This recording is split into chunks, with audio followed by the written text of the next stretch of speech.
লিচুর দেশ দিনাজপুরে চলে গিয়েছিলাম হচ্ছে আজকে। তো হঠাৎ করে প্ল্যান করে আমরা চলে গেলাম দিনাজপুর। তো সেখানে কিভাবে গেলাম এন্ড কি কি করলাম সেই ভিডিও নিয়ে চলে আসলাম আপনাদের মাঝে। তো আজকের ভিডিওটি হচ্ছে আমরা কিভাবে দিনাজপুরে গেলাম সেই ভিডিও নিয়ে। তো আমরা প্রতি বছরই চেষ্টা করি যে আমরা দিনাজপুর যাব, বাট এই বছর আমাদের যাওয়ার কোনো প্ল্যান ছিল না, বাট হঠাৎ করে প্ল্যান করে হচ্ছে আমরা দিনাজপুর চলে যাই। তো সেখানে যে কি করলাম সেই ভিডিও নিয়ে চলে আসলাম আপনাদের মাঝে। চলেন ভিডিওটি স্কিপ না করে সম্পূর্ণ ভিডিওটি দেখতে থাকলেন তাহলেই বুঝবেন।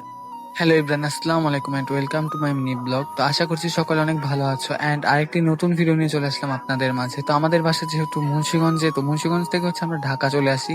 তো ঢাকা থেকে আসার পর হচ্ছে আমরা চলে যাচ্ছিলাম ঢাকার শ্যামলীতে। তো আমাদের হচ্ছে যেতে যেতে প্রায় সন্ধ্যা হয়ে যায় ঢাকা। তো ঢাকা থেকে কিছুক্ষণের মধ্যে হচ্ছে আমরা শ্যামলী চলে আসি। আমাদের বাস হচ্ছে রাতের 8টা বাজে ছাড়বে, তাই হচ্ছে আমরা ডাইরেক্ট চলে আসি 7টার আগেই চলে আসি আমরা, মানে 6টা 30-এর মধ্যে হচ্ছে আমরা শ্যামলীতে পৌঁছাই। তো সেখানে আসার পর হচ্ছে আমরা বাস কাউন্টারে চলে যাচ্ছিলাম। তো আসার পর হচ্ছে আমরা এখান থেকে মানে আমাদের ব্যাগ এগুলো সব রাখার পর হচ্ছে আমরা কিছু কেনার জন্য হচ্ছে আমরা বের হই। বাস যেহেতু 8টা বাজে ছাড়বে, তো আমরা বাসে খাওয়ার জন্য হচ্ছে এখান থেকে বিস্কিট মানে কেক, রুটি, তারপর চিপস, মানে যা যা লাগে, পানি অ্যান্ড কোক এগুলো নিয়ে নিলাম। তো এগুলো নেওয়ার পর হচ্ছে আমি আবার গিয়েছিলাম চিপস আনতে। তো এখান থেকে চিপস নিয়ে তারপর চলে গেলাম ডাইরেক্ট বাসে।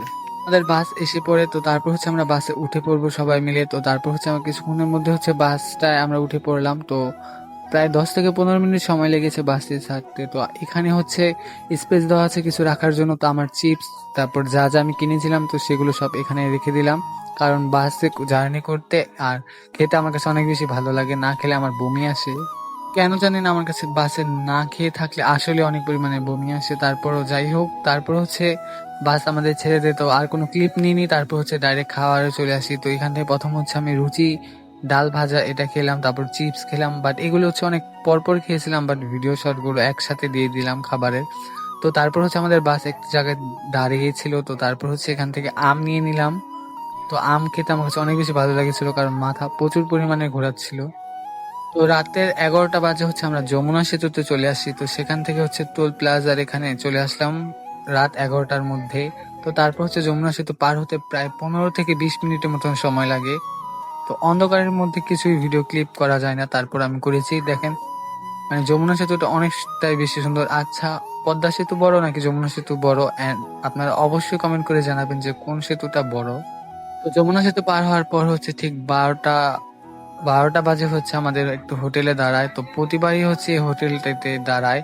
তো এই হোটেলে নামার পর হচ্ছে আমরা খাবার কেনার জন্য নিচে নামি, বাট এখানে হচ্ছে অনেক প্রাইস নেয়। তারপরে হচ্ছে এখান থেকে কিছুই পরে প্রথমে নেওয়া হয়নি। তারপর হচ্ছে আমরা যে কিনেছিলাম কেক, তারপর কোক এগুলো, তো এখান থেকে মেরেন্ডা এগুলো খেয়ে নিলাম। তো খাওয়া দাওয়া করার পর হচ্ছে একটু মনে হলো যে না, নিচে নেমে কিছু একটা কিনে আনি। তো তারপর নিচে নামার পর হচ্ছে এক পাশে চলে যাচ্ছিলাম। তো এই পাশে হচ্ছে চিপসের দোকানে চলে গিয়েছিলাম।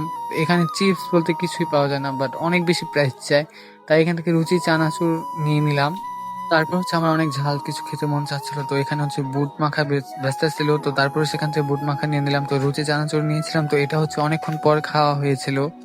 তো তারপর হচ্ছে কিছুক্ষণের মধ্যে হচ্ছে আমরা যমুনা সেতুও পার হয়ে যাই and হোটেল থেকেও পার হয়ে যাই।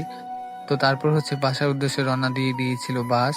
তো আমরা দিনাজপুরে এসেছি হচ্ছে 7 দিনের জন্য। তো এই 7 দিনে হচ্ছে আপনাদের মাঝে অনেক নিউ নিউ ভিডিও শেয়ার করবো। অবশ্যই আমার চ্যানেলটিকে সাবস্ক্রাইব এবং ফলো দিয়ে আমার পাশেই থাকবেন, তাহলে হচ্ছে দিনাজপুর শহরের কিছু অংশ আপনাদের ঘুরে দেখাবো, সেগুলো দেখতে পারবেন। ভোর 4টা বাজে হচ্ছে আমাদের বাস থামে। তো সেখান থেকে হচ্ছে আমরা একটা অটো নিয়ে চলে আসি আমাদের আপুর বাসায়। তো সেখানে আস্তে আস্তে প্রায় আমাদের সকাল হয়ে যায়। আস্তে আস্তে প্রায় 5:30 বেজে যায়। তো ভোরের আলোতে মানে ভালোই লাগছিল আকাশটা দেখতে। এন্ড আসার পর হচ্ছে সকাল সকাল লিচু দেখতে চলে যাই। তো সেখানে যাওয়ার পর হচ্ছে প্রথমে লিচু এখান থেকে ছিঁড়ে নিই। তো আজকে থেকে হচ্ছে আপনাদের মাঝে লিচুর বাগানের, আম বাগানের এগুলো নিয়ে ভিডিও করব। তো আমার ভিডিওটি ভালো লাগলে অবশ্যই লাইক কমেন্ট শেয়ার করবেন এন্ড আমার চ্যানেলকে সাবস্ক্রাইব এবং ফলো করবেন। আল্লাহ হাফেজ।